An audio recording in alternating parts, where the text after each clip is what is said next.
de la función que quieren antitransformar es un par de raíces complejas conjugadas. Es decir, por ejemplo, este denominador, este es un ejercicio que creo que no es de la guía.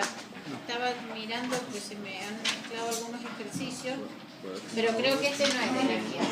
O sea, no es el mismo que tienen ustedes en la guía. Cuando buscamos las raíces de s cuadrado más 4s más 13, lo que vemos es que las raíces son menos 2 más menos 3j.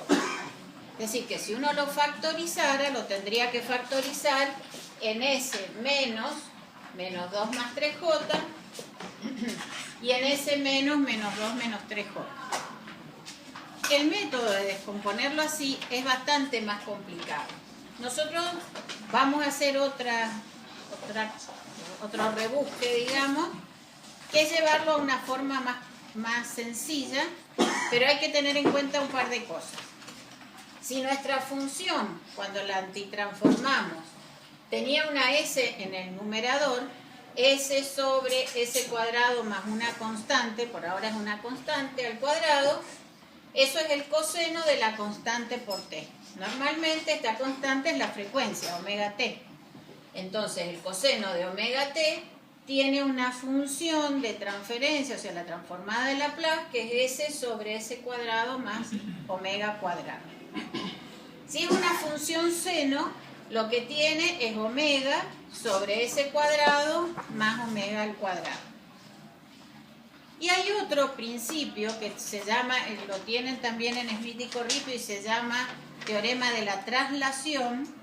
En el teorema de la traslación, cuando una función está retrasada un tiempo, si lo que como transformada de Laplace es una función que depende de s, retrasada una constante, es una función que como, digamos, cuya antitransformada es e a la a por t por f de t, siendo este exponente el valor del traslado, digamos.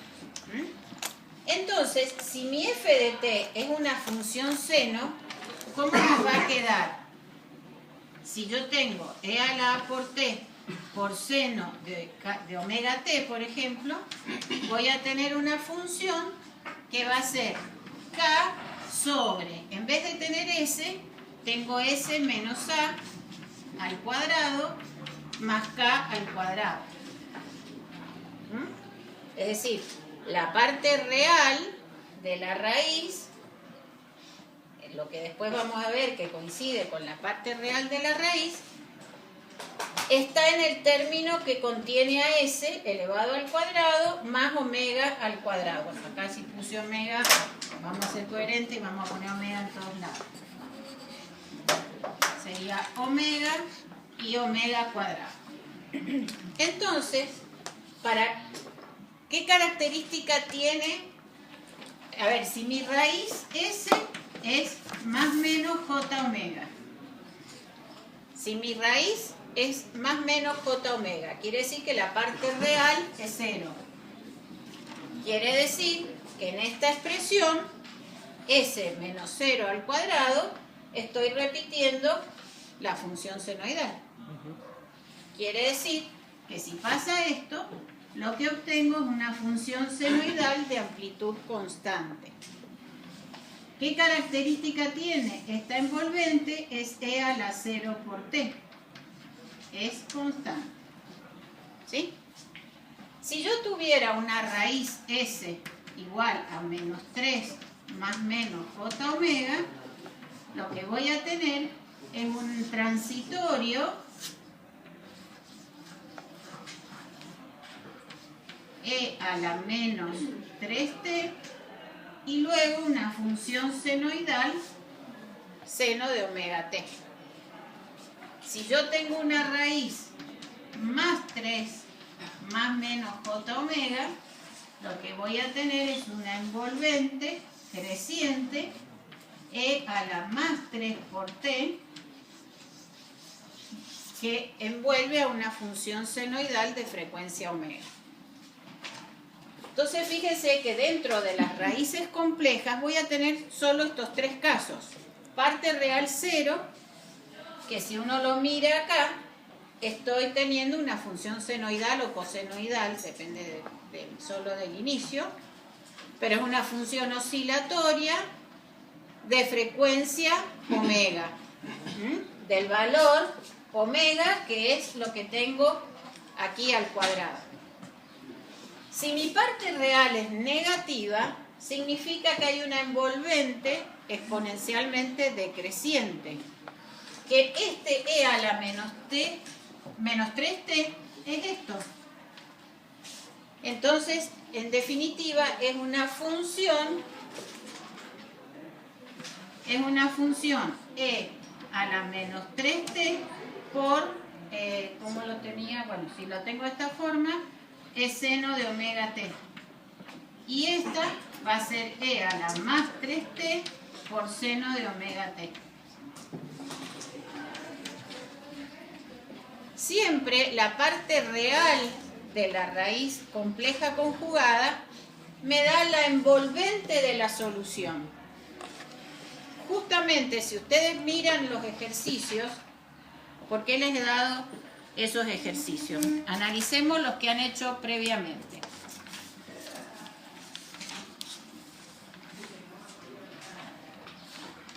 Fíjense este primero. Este primer ejercicio, el 1, ¿qué raíces tenía?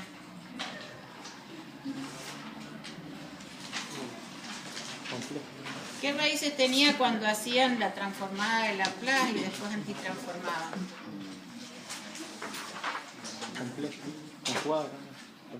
Pero algo más.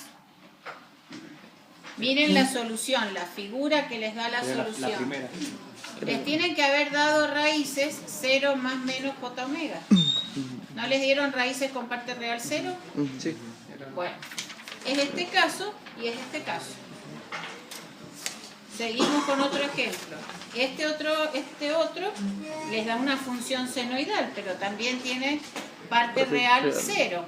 Lo que pasa es que la diferencia entre este y este es simplemente que en uno tenía la S en el numerador y en el otro tenía la constante, pero en los dos casos el denominador generaba raíces con parte real 0, o sea, complejas conjugadas con parte real 0, ¿sí? Por eso, los dos primeros ejemplos, el 1, A y B, les dieron respuestas oscilatorias. Comparen las raíces, anótenlo y préstenle atención. En el 2A, las raíces una era menos 1 y la otra era más 2. Cuando hacían la antitransformada encontraban que la solución era e a la 2 por t más 3 a la menos, más 3 por e a la menos t. Si miramos esto, pensando que no tenemos la parte imaginaria, solo tenemos la componente real, el menos 3 me generó un exponencial decreciente, un e a la menos t. Y fíjense que acá tienen un término que es 3 por e a la menos t. Quiere decir que en la solución hay un término que a medida que el tiempo transcurre decrece. Pero hay otro término que crece a una velocidad que es el doble de la que decrece, porque es e a la 2 por t. Y como tiene parte real positiva, es una exponencial que crece en el tiempo. Finalmente, la respuesta es la suma de una que se va achicando, que cada vez desaparece porque tiende a 0, pero de otra que es cada vez más grande. Por eso, en definitiva, el sistema se vuelve inestable, porque la raíz que predomina es la raíz inestable, es la que crece porque cada vez se hace más grande mientras que la otra desaparece. ¿Por qué acá nunca hubo una parte que decreciera? Porque siempre la exponencial creciente crecía más rápido que lo que decrecía la otra. Fíjense que acá la respuesta que sigue tiene las dos raíces, e a la menos 1 y e a la menos 2. Es una función acotada. Es una función que tiende a un valor constante porque la respuesta era 4 menos 2e a la menos t y menos 2e a la menos 2t. Los dos términos exponenciales cada vez suman menos y finalmente cuando los dos tiendan a 0, ¿a qué valor tiende la respuesta? A 4. Pero esos dos términos generan una respuesta que en el tiempo desaparece. El que sigue también es una suma de exponenciales decrecientes, por eso, aunque había un impulso en este caso, la respuesta se achica. En este, que a este ejemplo coincidiría fíjense que las raíces tienen parte, estamos en el 2D. A ver, lo voy a escribir para que veamos la función. La función era 4 sobre s cuadrado más 0,8s más 4. ¿Cuáles eran las raíces? Menos 0,4 más menos 1,96. Y fíjense que la solución es una exponencial elevada a la parte real de la raíz, por eso está elevada a menos 0,4, que en definitiva es esto, que en definitiva es esto y que en definitiva es eso. Es la componente real, multiplicada por una función seno de omega por t, que es la componente imaginaria. Entonces, cuando uno mira esto, ¿qué es lo más fácil para llevar una función que no sabemos? ¿Puedo borrar esto? ¿O lo escribo de nuevo allá? ¿Borro?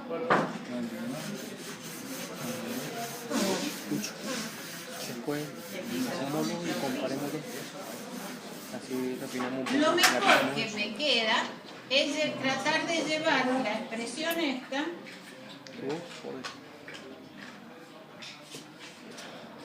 a una forma A sobre. Yo ahora ya sé cuál es la componente real. S más 2 al cuadrado más la componente imaginaria al cuadrado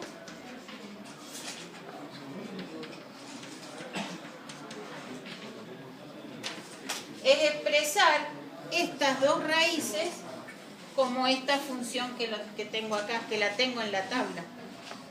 Esta función está en la tabla. O sea que si no se la acuerdan de memoria, cuando tengan la tabla a la vista, la van a tener.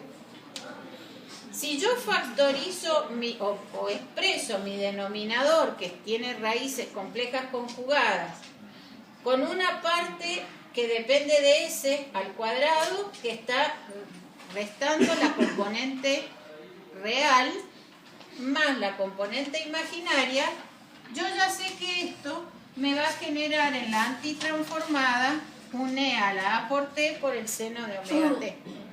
Por el seno o por el coseno, según cuánto valga a o b. Porque si a, por ejemplo, vale 3s, a ver, esperen que le voy a poner el valor que es. A vale s más 2. A vale s más 2 y b vale 3. Si arriba tengo solo una constante, es la antitransformada de la función seno. Pero si tengo un término que depende de s, es la función coseno. Y fíjense que esto es lo mismo que esto.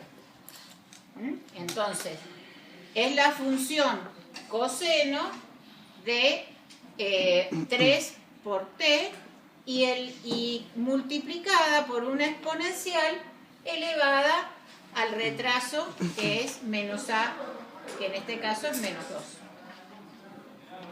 Profe, en la parte de b, en la segunda fracción, ¿no sería menos 3 al cuadrado? ¿Acá? Sí, o siempre No. más.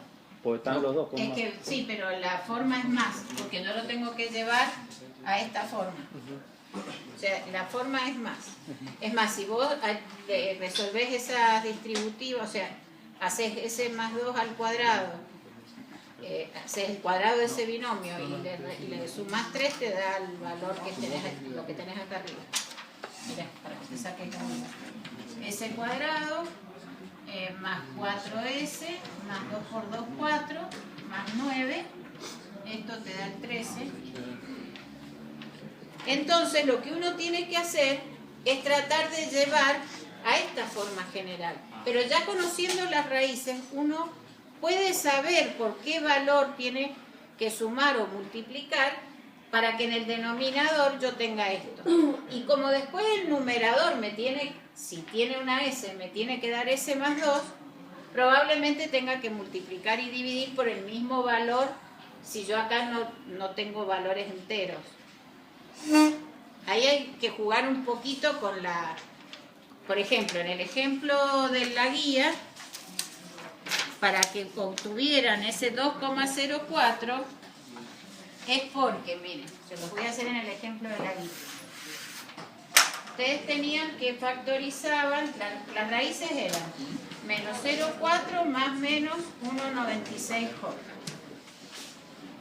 Entonces, uno tiene que llevarlo a la forma S más 0,4 al cuadrado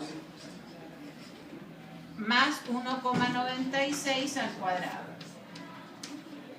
Si uno hace esta distributiva, le va a quedar S cuadrado más 0,8 por S más 0,16 más, y el 1,96 al cuadrado me lo van a tener que sacar. No sé cuánto. 3,84. 3,84. 3,84. Entonces, si uno suma estos dos, me da 4. Y esto era este denominador.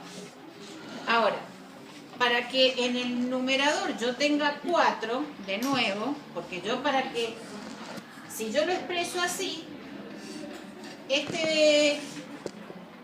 digamos, no, yo tengo un 4 justamente, yo tengo un 4 acá. Entonces yo tengo que hacer que esto al factorizar también me genere un 0,4 en el numerador. A ver. Para que sea una función seno, si yo acá tengo, un 1,96. Un 1,96 tengo que tener un 1,96 allá. O sea, yo tengo que tener acá 1,96. Pero yo lo que tengo es 4. Si yo divido... claro, yo tengo que expresar este 4 como 4 por algo que me dé 1,96. Que esto debe ser el 204. ¿Esto es el 204? No. Esperen, es... Con el 204 más eso, daría el 4. Sí, lo que pasa es que yo esto lo he factorizado. Bueno, vamos a hacerlo. Yo esto lo tengo. Aquí esto es S más 0,4 al cuadrado más 1,96. Y yo lo que tengo que tener arriba es S más 0,4, pero tengo que tener 1,96. Muy difícil. Yo acá tengo que tener 1,96 para que sea coseno. No, para que sea seno. Para que sea el seno tengo que tener 1,96. Como tengo 4,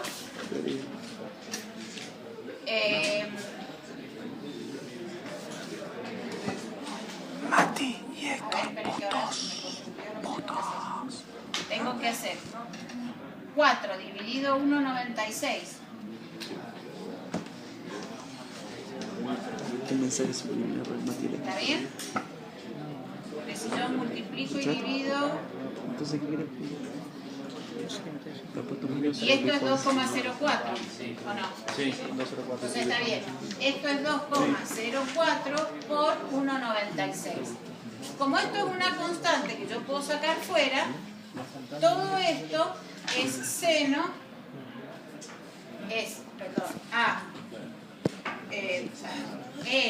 a la menos 0,4 por t por seno de 1,96 por t. O sea, lo que yo tengo que reacomodar es que una vez que factorizo mi denominador, el mismo valor de omega al cuadrado que tenía acá, lo tenga en el numerador.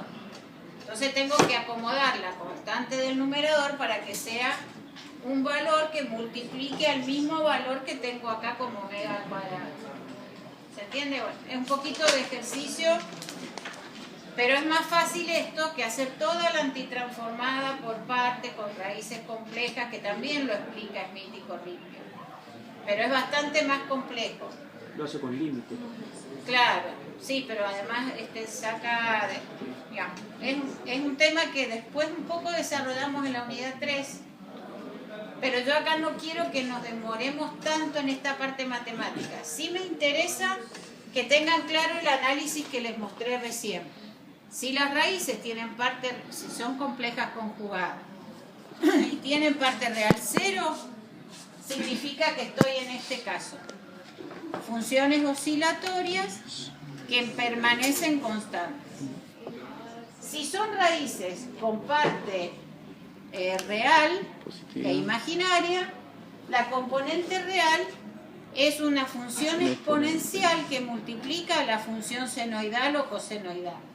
Y justamente lo que nos interesa es que la parte real sea negativa para que este exponencial me genere un transitorio que decrezca. Y si la parte real es positiva, lo que me va a generar es una envolvente que se va haciendo cada vez más grande, por eso la función es no limitada. queremos. Bueno, esto era lo que un poco les quería mostrar como una forma de resolver esto sin hacer todos los pasos que Smith y Corripio dan.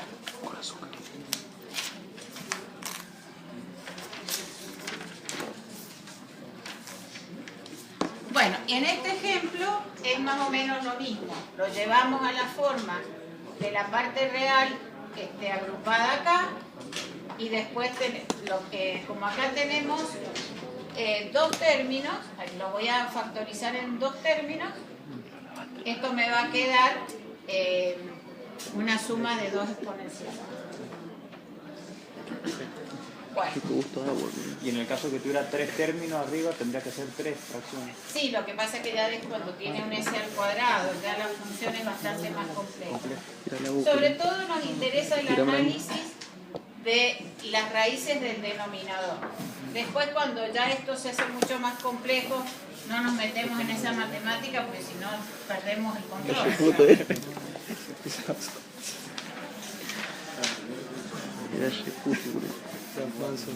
Manso Lucho.